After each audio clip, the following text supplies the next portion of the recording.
जैसा कि आप सभी को बहुत अच्छी तरीके से ज्ञात होगा कि आज सुबह की खबर में हमने आपको बताया कि यूपी टेट का सर्टिफिकेट जो है वो अब जल्दी ही रिलीज कर दिया जाएगा।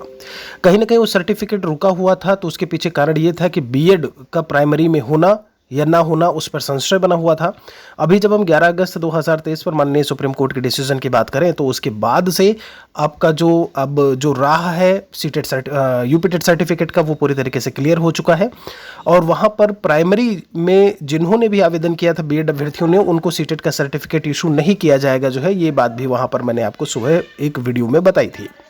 यहां पर ये चीज़ ध्यान रखिएगा, चूंकि ये आपका, जब हम बात करते हैं माननीय सुप्रीम कोर्ट का डिसीजन, चाहे वो केंद्र सरकार से संबंधित कोई भर्ती हो या फिर आपका राज्य सरकार से संबंधित, सीटेट ऐसे में इनवैलिड होगा। ध्यान रखिएगा, जब हम 2018 के बाद से बात करते हैं, जो भी आपका ऐसे में प्राइमरी में रहे हैं, या फिर एक सबसे बड़ी बात, उन्होंने जोधपुर हाई कोर्ट को कहीं ना कहीं अपने आधार पर रखा, उसके डिसीजन को आधार पर रखा, और वहां से लेकर के अभी तक जो भी सीटेट का पेपर दिए हैं या अभी जो देने जा रहे हैं, वो पूरी तरीके से इनवैलिड होगा। यूपी टेट में ये चीज़ लागू है, सीटेट में भी ये चीज़ें लागू होंगी, ये बात बहुत अच्छे से याद रखिएगा। और आप सीटेट के आधार पर ही बिहार में जो है पेपर देने के लिए गए हो, या पेपर आपने फॉर्म भरा है, तो ऐसे में वो भी कहीं ना कहीं पूरी तरीके से इनवैलिड होगा। मतलब बीएड अभ्यर्थी जो है वो बिहार में जब प्राइमरी शिक्षक भर्ती की बात करते हैं तो उसमें शामिल नहीं हो पाएंगे। फिलहाल के लिए यही अभी जो परिदृश्य है वो देखने को मिल रहा है। इसके अलावा आपने देखा होगा, एक लेटर अमनप्रीत कौर के द्वारा अक्सर भेजा जाता था जब केवीएस के संदर्भ की बात करें कि केवीएस का रिजल्ट जारी करिए, केवीएस का कट ऑफ जारी करिए। उनके द्वारा एक लेटर फिर से भेजा गया। जब हम बात करते हैं यहाँ पर 12/8/2023 रिसीव्ड मिनिस्ट्री डिपार्टमेंट बिहार देख पा रहे होंगे, और इन्होंने यही रिक्वेस्ट किया है regarding teaching recruitment examination 2023 under BPSC notification 26/2023।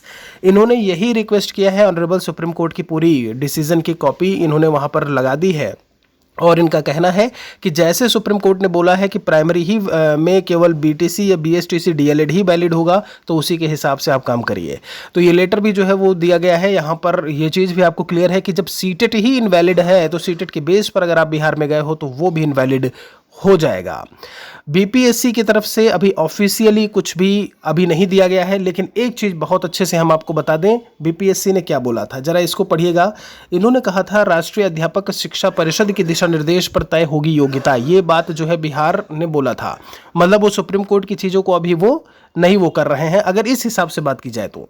यहाँ पर जरा देखिएगा, इस संदर्भ में उच्चतम न्यायालय, यहाँ देखिएगा, डीएलएड डिग्रीधारी ही प्राथमिक बेसिक शिक्षक बन सकेंगे।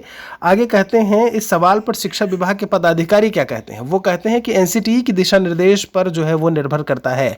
तो एनसीटीई के ऊपर पूरी तरीके से कि वो क्या निर्देशित करता है, किसको, बीपीएससी को, बिहार सरकार को, और उसके बाद ही जो है वो डिसीजन लिया जाएगा। लेकिन ये बात बिल्कुल तय है कि सीटेट इनवैलिड, यूपी टेट में बीएड इनवैलिड, प्राइमरी में, सीटेट में प्राइमरी में इनवैलिड, तो ऐसे में बीएड अभ्यर्थियों की बात करें तो बिहार में भी वो इनवैलिड ही होंगे। कोई और सवाल है तो कमेंट सेक्शन में लिखिएगा। मिलते हैं एक और वीडियो में आपके साथ में।